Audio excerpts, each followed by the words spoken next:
Jo, domethënë unë e kuptoj plotësisht tendencën e tyre të dhënies së një narrativi që është mirë që të sjellin ndryshimin, por ndryshimi nuk vjen me dërgimin e vetëm një partie në opozitë. Siç ishte tendenca e tyre që BDI-n ta çojnë në opozitë. Ajo mori fund si e tillë. Ndryshimi vjen nëse realisht qytetari fillon e ndjen. Çfarë është ndryshimi për një qytetar? Nëse veten e ndjen më të sigurt në shtetin në të cilin jeton.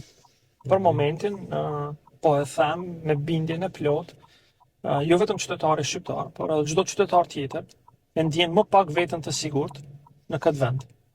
Për shkak se për një herë, ndoshta ata thonë pas ka qenë sistemi kështu apo ashtu, për një herë brenda 10 muajve në Osollën problemet ndëretnike në tavolinë, ke incidente të ndryshme.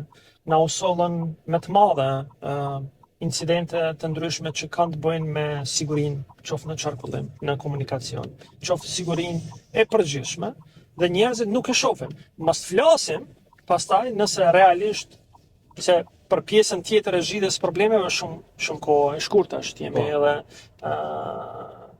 të drejta, të flasim andaj ka del shpirti, si thojnë.